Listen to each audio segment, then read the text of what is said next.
Ahí estamos. Ahí estamos. ¿Sabés qué, Ana? Te íbamos a hacer una consulta con las chicas, con Cari y Andrea. Queríamos ver si podemos grabar la clase o si la graba usted, enviarla enseguida, porque nosotros tenemos que, justo nos tocó en la conducta. Bueno. Así podemos avanzar porque es extenso el tema. Así que Bueno, creo que es uno de los más largos. si ustedes quieren grabar, pueden grabar. Yo la voy a tratar de subir cuanto antes. Bueno. A ver, veamos una cosa. A ver. No me deja ponerlos a ustedes para grabar, me parece.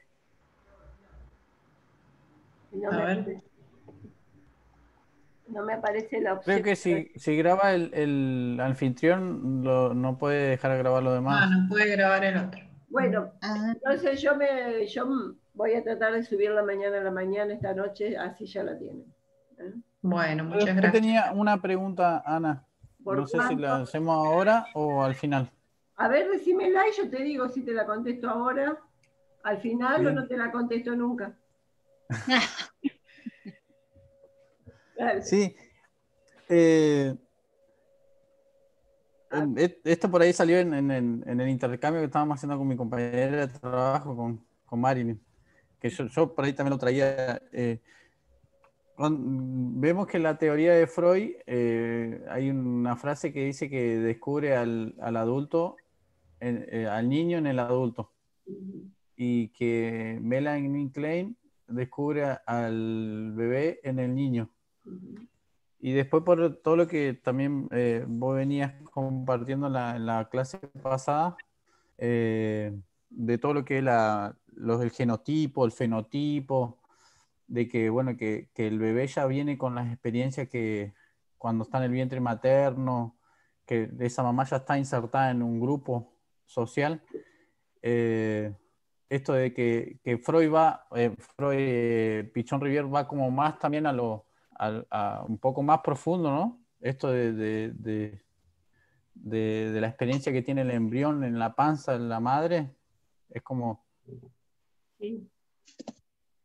Sí, en realidad también tiene que ver con los avances que va teniendo la ciencia, ¿no? Cómo se descubren también otras cosas. Piensen que todo lo que son los desarrollos se van complejizando, ¿no? O sea, también tiene que ver con el avance de la ciencia. Con el avance, claro. Y lo que es interesante ver en todo esto, por un lado que hay una determinada concepción del desarrollo que es diferente a la psicoanalítica, ¿no? Porque la psicoanalítica pensaba el desarrollo como en una línea, ¿no? Como una cuestión lineal. ¿En qué sentido? Que había etapas, ¿sí? Etapas de evolución de la libido, por ejemplo, ¿se acuerdan? Entonces, en esa linealidad uno volvía, había una regresión a una etapa anterior, ¿sí? Melanie Klein ya empieza a plantear algo diferente cuando precisamente habla de las posiciones, como ustedes vieron con Laurita, ¿sí? ¿Por qué? Porque la idea de posición es que en realidad a lo largo de la vida esas posiciones iban a volver a aparecer, ¿sí? Entonces ya hay otro tipo de concepción. Y la idea que tiene Pichon va un poquito más allá, tiene que ver con esa idea que nosotros les repetimos desde el principio del espiral y del espiral dialéctico, donde los procesos, ¿sí?, van en una complejidad creciente, ¿sí? Y esa complejidad va desde lo más simple a lo más complejo, de lo menos elaborado a lo más elaborado, donde cada etapa, o más que etapa, cada momento, para decirlo correctamente, cada momento incluye y supera la anterior, ¿sí? Entonces es otra idea del desarrollo.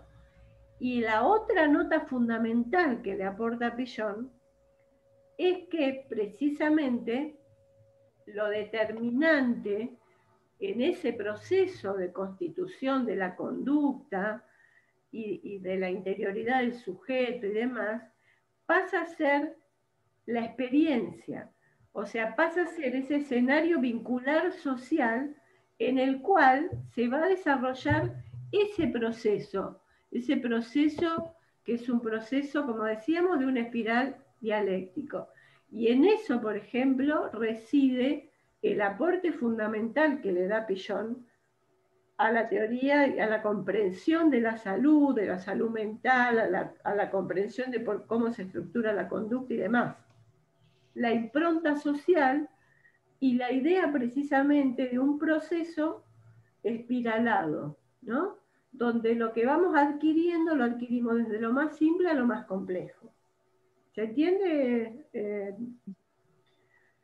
lo que acabo de decir, Julio? ¿Estamos? Sí. ¿Respondí la pregunta? ¿Tuviste suerte? Bueno, ahora voy a poner el PowerPoint a ver si me sale como corresponde.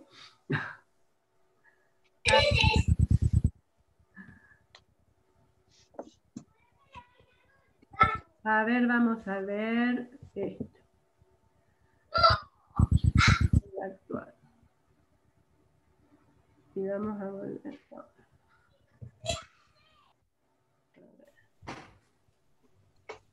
A ver, esta señora que está por acá. A ver. Porque en realidad vamos a hablar un poco de... a ver si comparto.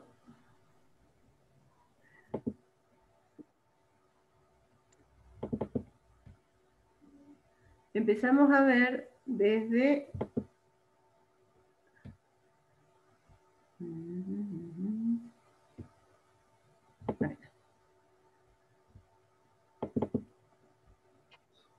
Bien.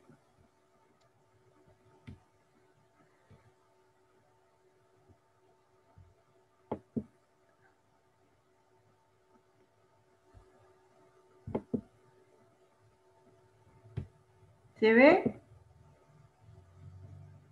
¿Lo están viendo? Sí. Perfecto. Bueno, en realidad empezamos a hablar de este otro principio que es la continuidad genética y funcional, ¿no? Que tiene que ver con esta idea de precisamente cómo vamos adquiriendo aquello se va a expresar en nuestra conducta, ¿no?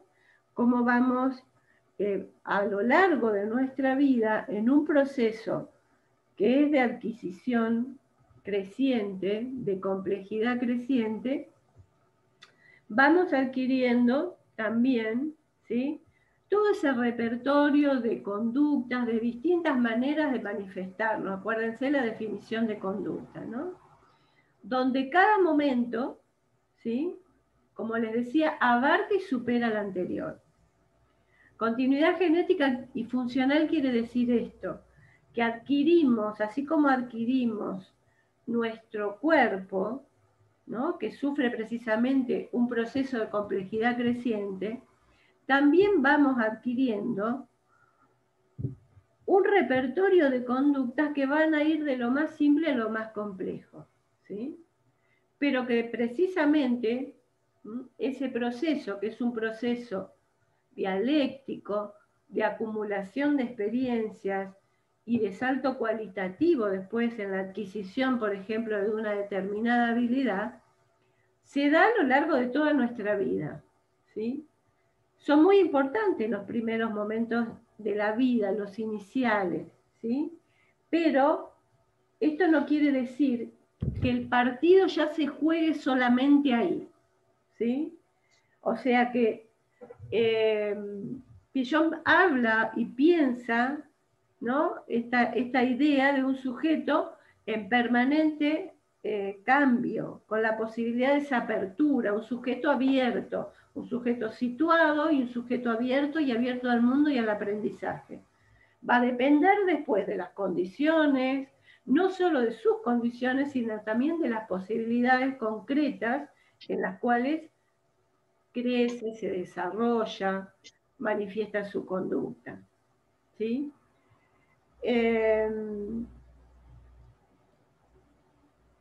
Bien. Entonces, este principio, háganse como en la cabeza que tienen al lado el de policausalidad del que hablamos la semana pasada. ¿Sí? Porque yo les decía, los principios en realidad no es que están separados unos de otros, están actuando todos a la vez para ir conformando esa conducta, para que se dé una determinada conducta. Y acá partimos, para poder entender esa continuidad genética y funcional, partimos de nuevo de la vida intrauterina, ¿no? O sea, si lo ponemos al lado de la policausalidad, estamos hablando también de lo que vimos la clase pasada, ¿sí? Cuando hablábamos de la constitución, por ejemplo, ¿no? Bien, entonces, ¿qué pasa en esa vida intrauterina? En la vida intrauterina hay, en principio, un predominio de lo que es la continuidad. ¿Qué quiero decir con esto de la continuidad? Que hay un intercambio entre ese sujeto que se está gestando y su madre a través del cordón umbilical permanente, ¿sí? Salvo alguna patología o alguna cosa por el estilo, hay un intercambio en ese bebé que se está gestando, que es un cuerpo que se gesta en el interior de otro cuerpo, ¿no? No hay diferenciación, digamos, de uno y de otro, ¿sí? Si lo pensamos así, ¿no? Porque están indisolublemente unidos y la vida de uno y la del otro van por el mismo carril, ¿sí? Entonces, hay continuidad, hay intercambio, hay registros rudimentarios. ¿Por qué digo registros rudimentarios? Porque ya empiezan a desarrollarse en esa complejidad creciente de la que hablábamos, algunos de los sentidos, ¿sí? Hoy sabemos, por ejemplo, que el sentido del oído es uno de los que se desarrolla más tempranamente. Entonces, hay sensaciones rudimentarias y registros rudimentarios que tienen que ver precisamente con esos sentidos que vamos adquiriendo como parte de lo que va a ser nuestro bagaje después fuera de la panza de nuestra madre. También lo que tiene que ver con estar en un ambiente donde hay la misma temperatura, ¿sí? Que es la temperatura del interior del cuerpo. No está la gravedad, digamos. ¿Por qué? Porque está flotando dentro del cuerpo de la madre, en el líquido amniótico, ¿sí? Entonces, lo que predomina, por eso decimos, es la continuidad. O sea, los mismos estímulos, y en ese útero ese bebé va creciendo y empieza a desarrollar, ¿sí?, los órganos de los sentidos. Empieza a desarrollar, por lo tanto, también su cerebro, de lo más simple a lo más complejo. Pensemos que esto son 9 meses de gestación en los cuales se va completando ese desarrollo madurativo. Bien. ¿Qué implica el nacimiento? El nacimiento implica una ruptura de esa continuidad, ¿sí? ¿Por qué? Porque van a aparecer un montón de sensaciones nuevas. Van a aparecer también sonidos estridentes que adentro de la madre estaban, digamos, amortiguados precisamente porque estaban escuchados desde adentro. Bueno, nosotros lo que sabemos, por eso los neonatólogos y demás dicen que hay que poner una música, y siempre la misma música, cerca de la panza de la mamá, o esto de que el padre o el hermanito o el que sea, o la madre le hable, o las madres en el caso de las parejas homosexuales también, digamos, que vaya registrando esos sonidos que le son familiares. Ahora, cuando el bebé nace, ¿sí? Hay una ruptura de esa continuidad. Los sonidos de la afuera son estridentes. Imaginen los sonidos y las luces de una sala de parto, ¿sí? Que no tienen nada que ver con esa oscuridad que predomina en el interior del cuerpo. Todas esas sensaciones nuevas, ¿sí? Producen una desestructuración de un rudimentario protoesquema corporal, ¿sí? Que se fue organizando, ¿sí? Rudimentario protoesquema corporal, por eso decimos protoesquema corporal y no decimos esquema corporal. En este momento de la vida es todo proto, ¿sí? Porque tiene que ver con lo inicial, digamos, cuando decimos ese proceso de complejidad creciente, bueno, acá estamos hablando de ese rudimento de organización que básicamente tiene que ver con registros corporales, ¿sí? Por eso protoesquema corporal, de esos primeros momentos de la vida, ¿sí? Ese protoesquema corporal va a sufrir precisamente una desestructuración y un impacto muy fuerte por la salida al mundo exterior, ¿sí? Y acá hay un tema, por eso digo, estamos en el momento de los protos, ¿no?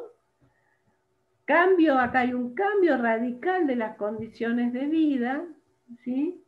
Y aparece, para Pillon, la protodepresión, que sería la primer depresión, ¿sí?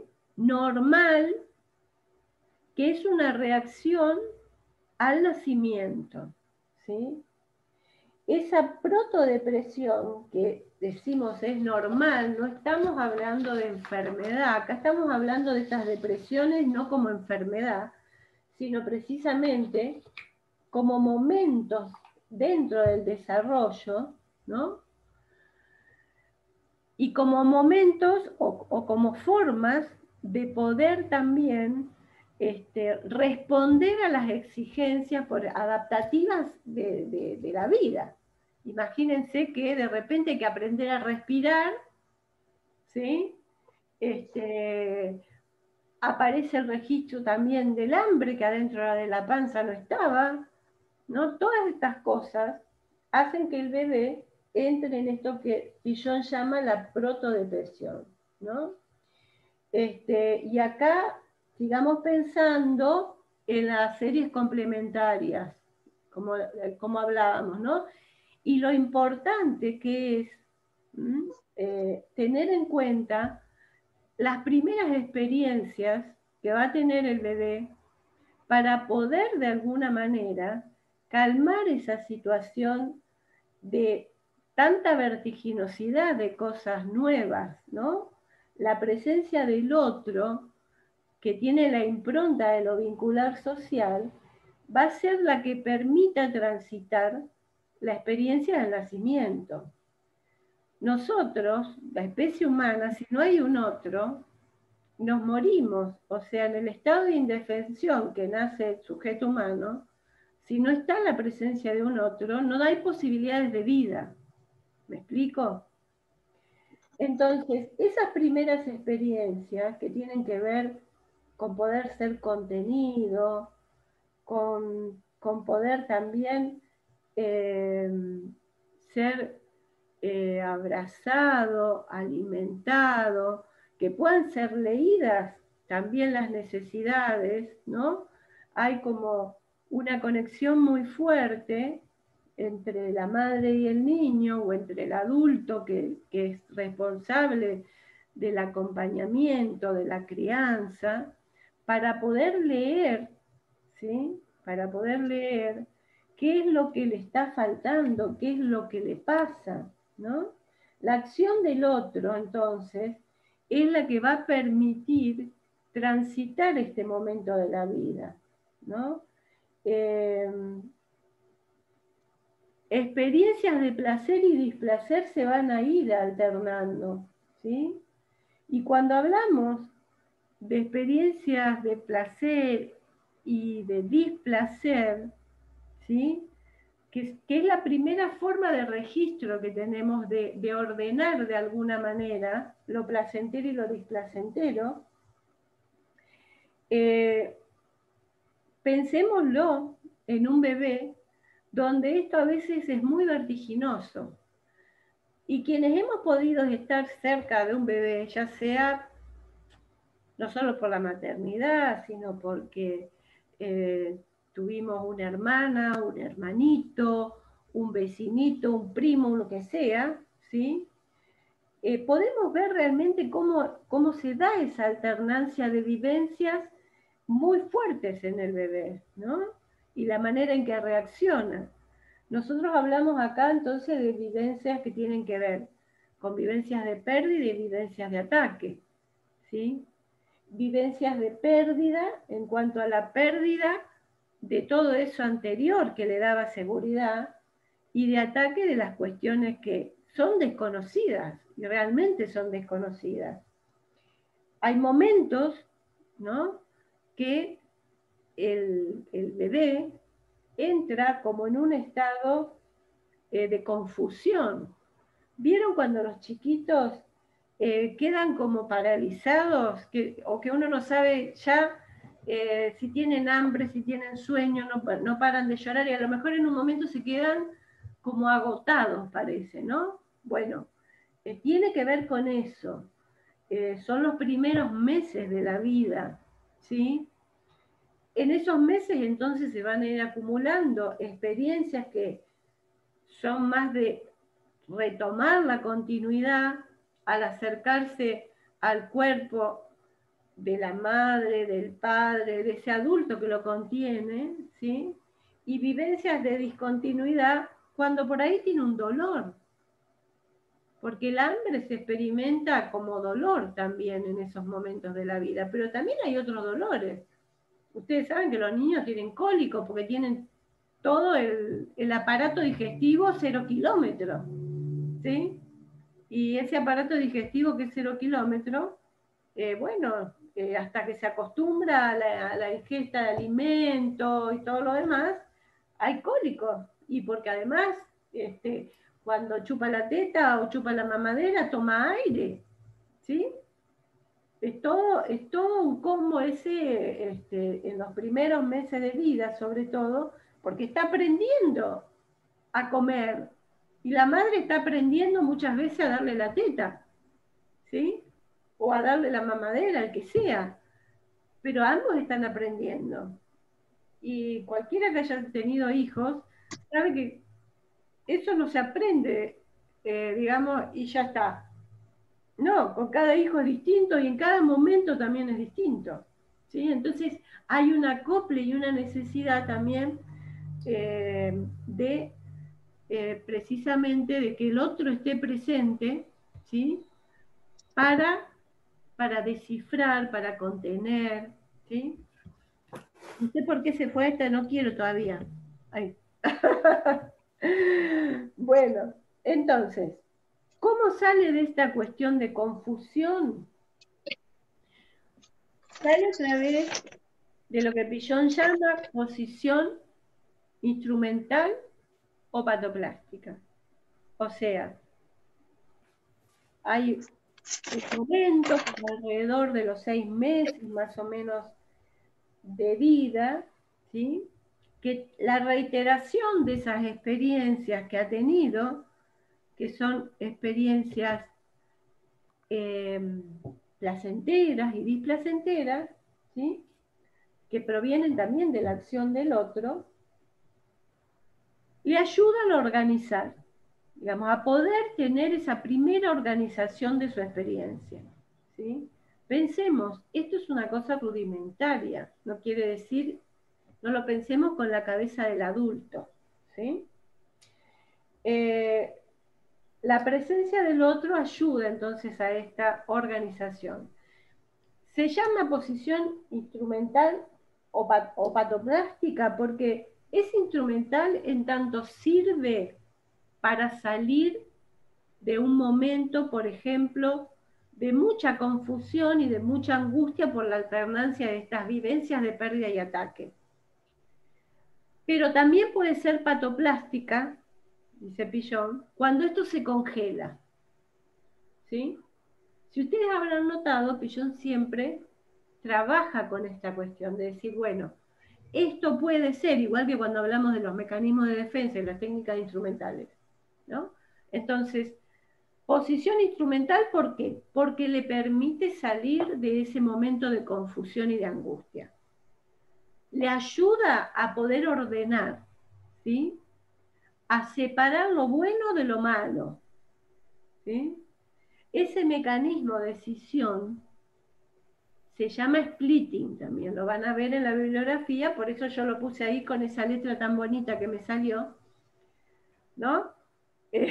Claro, estoy aprendiendo a escribir en la pantalla, chicos, entonces es como el primer grado, me sale la letra, ¿sí? Entonces, disocia. Acuérdense de Melanie Klein, estas son las bases kleinianas que también tiene Pillon.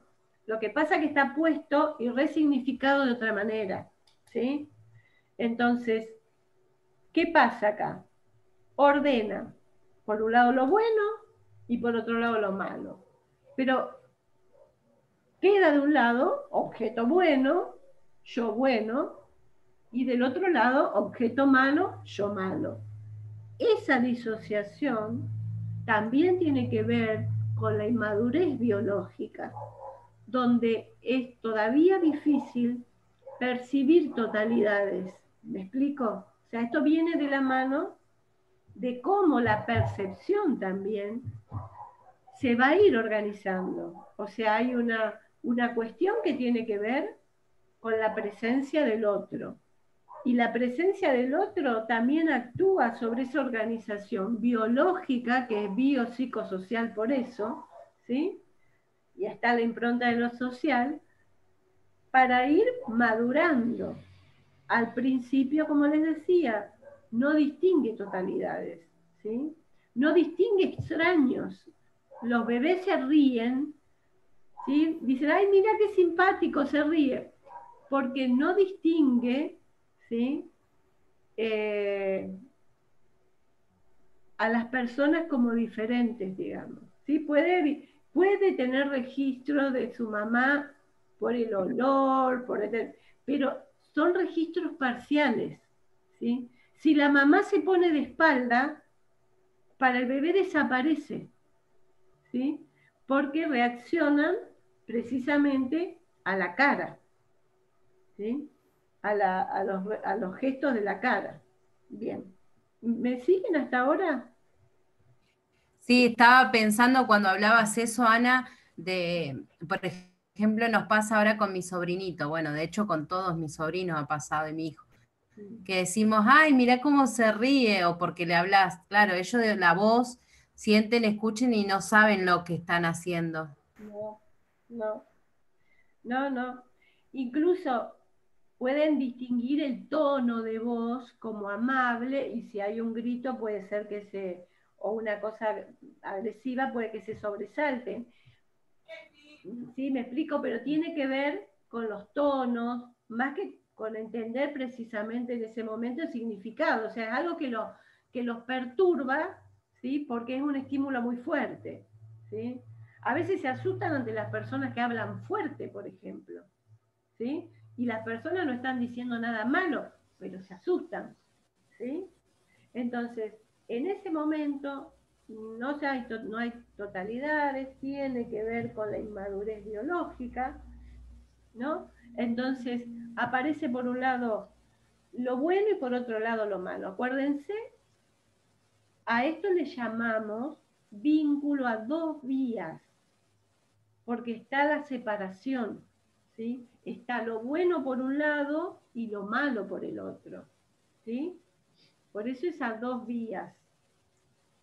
Disociación, splitting son sinónimos, ¿sí? Ahora, esto que pasa en ese momento de la vida, posición instrumental o patoplástica, no es que pasa únicamente ahí, ¿sí? Después, a lo largo de nuestra vida, muchas veces disociamos también. Y tiene que ver con estos mecanismos que sirven para ordenar, ¿sí?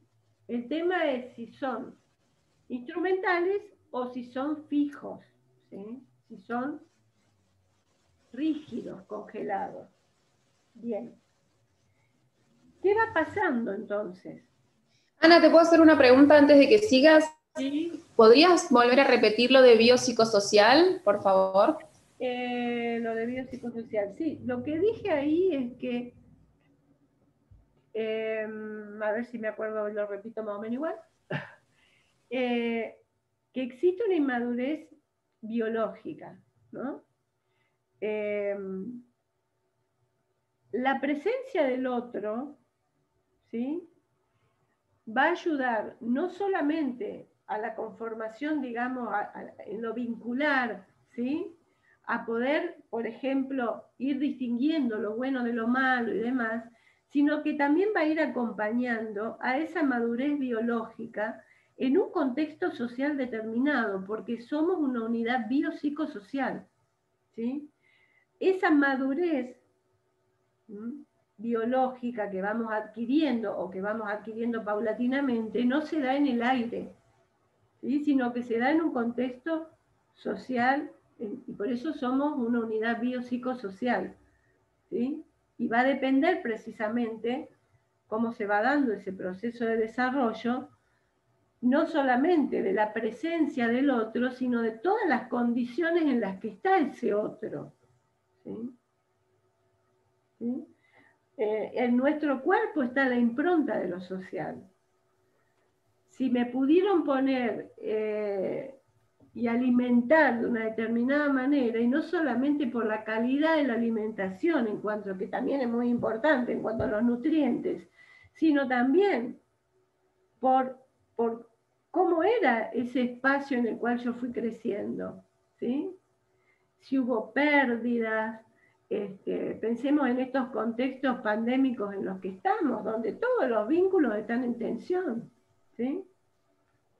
Donde los niños, la vez pasada hablaba con una amiga mía que es pediatra, se me va a cortar esto y voy a empezar con les digo el mismo enlace, se vuelven a conectar al toque porque yo sigo, ¿está?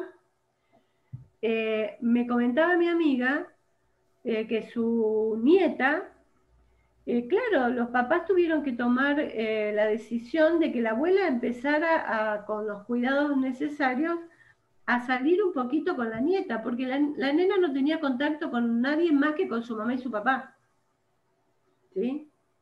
Y esto también tiene que ver con cómo en este contexto social se va dando ese proceso de maduración biológica y social también. Por eso somos una unidad biopsicosocial. ¿Me entendieron lo de que se corta y se vuelven a subir al... ¿Sí? No hacemos recreo.